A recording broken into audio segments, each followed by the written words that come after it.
आइए सबसे पहले हम जान लेते हैं कि लंब रेखाएं और समांतर रेखाएं क्या हैं। यहाँ पे जो पहला चित्र है ये लंब रेखाओं का चित्र है और दूसरा जो चित्र है वो समांतर रेखाओं का चित्र है। यहाँ पे दो रेखाएं हैं, एक है ए बी और दूसरी है सी डी। ये दोनों एक दूसरे को प्रतिच्छेद करती हैं। जब दो रेखाएं एक दूसरे को इस तरह से प्रतिच्छेद करें कि उनके बीच का कोण 90 अंश हो तो उन्हें कहेंगे लंब रेखाएं।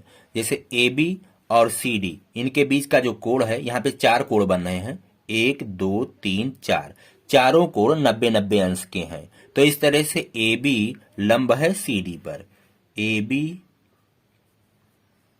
लंब है, ये चिन्ह है सी डी पर। या लिख सकते हैं सी डी लंब है ए बी पर, सी डी लंब है ए बी पर। यहां पे समझ लेते हैं, जैसे एक रेखा है और ये एक किरण है, इस प्रकार से हो कि ये वाला कोण 90 अंश हो तो ये वाला भी 90 अंश होगा। तो इस तरह से ये रेखा और ये किरण एक दूसरे पर लंब हैं। आप समझ गए होंगे। अब आइए जानते हैं समांतर रेखाएं। समांतर रेखाएं किन्हें कहते हैं? जैसे एक रेखा एम एन है और दूसरी रेखा पी क्यू है। ये दोनों रेखाएं इस प्रकार से हों कि अगर इन्हें इधर भी बढ़ाया जाए इन दोनों को या इधर बढ़ाया जाए इन दोनों को तो आगे चलकर एक दूसरे को कभी भी प्रतिच्छेद ना करें, तो ये दोनों रेखाएं समांतर रेखाएं कहलाएंगी। तो ऐसे लिखेंगे पी क्यू समांतर है एम एन, या लिख सकते हैं एम एन समांतर है, ये समांतर का चिन्ह है पी क्यू। अब जब दो रेखाएं समांतर होती हैं तो उनके बीच की जो लंबवत दूरी होती है हर जगह पे बराबर होती है। जैसे यहाँ पे अगर हम नापेंगे इनके बीच की जो दूरी है, ये लंबवत दूरी, और या यहाँ पे नापें या यहाँ पे नापें, हर जगह इनके बीच की जो दूरी होती है लंबवत दूरी, वो बराबर होती है। तो आप समझ गए होंगे कि लंब रेखा और समांतर रेखा क्या है। अब आइए अभ्यास को शुरू करते हैं। पहला प्रश्न है, अपने आसपास की वस्तुओं के समांतर रेखाओं के युग्मों के 4 उदाहरण दीजिए। आप अपने आसपास देखिए और समांतर रेखाओं के युग्मों के उदाहरण देने हैं। तो जैसे पहला है पटरी के सम्मुख किनारे।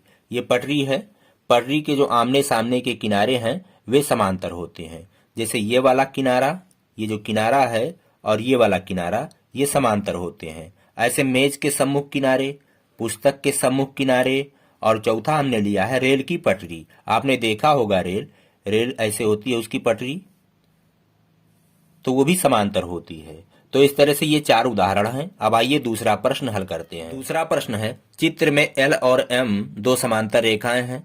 ये रेखा एल है और ये रेखा एम है। ये दोनों रेखाएं समांतर हैं। ए बी और सी डी इनके बीच की लंबवत दूरी है। ये जो ए बी है और सी डी है, ये इन दोनों समांतर रेखाओं के बीच की लंबवत दूरी है। यदि ए बी बराबर 3 सेंटीमीटर तो सी डी की लंबाई बताइए।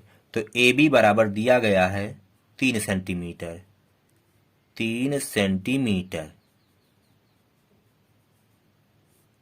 एल समांतर दिया गया है एम के, तो अगर एल एम के समांतर है तो ये जो लंबवत दूरी है ए बी वो बराबर होगी सी डी के, क्योंकि समांतर रेखाओं के बीच की लंबवत दूरी हर जगह पे बराबर होती है। और ए बी 3 सेंटीमीटर है तो यहाँ लिखेंगे 3 सेंटीमीटर।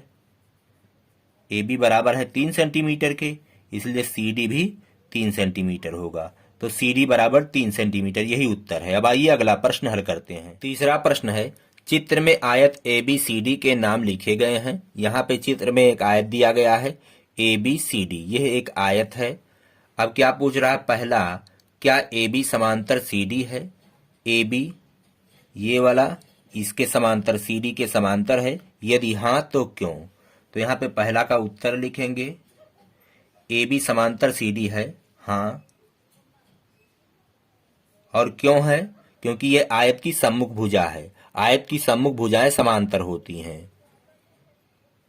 आयत की सम्मुख भुजा, आयत की सम्मुख भुजा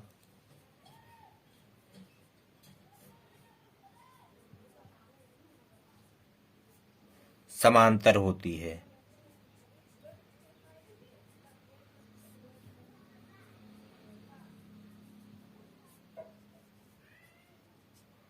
तो ए बी समांतर सी डी है क्यों? क्योंकि आयत की सम्मुख भुजा समांतर होती है। ये इस आयत की सम्मुख भुजाएं हैं। चलिए दूसरा वाला कह रहा है क्या एडी समांतर बीसी? एडी ये है और बीसी ये है, तो ये दोनों भी समांतर हैं क्योंकि आयत की सम्मुख भुजाएं हैं। तो लिखेंगे हाँ। कारण में क्यों समांतर हैं? क्योंकि ये आयत की सम्मुख भुजाएं हैं। तो यहाँ पे वही चीज लिखेंगे, आयत की सम्मुख भुजा।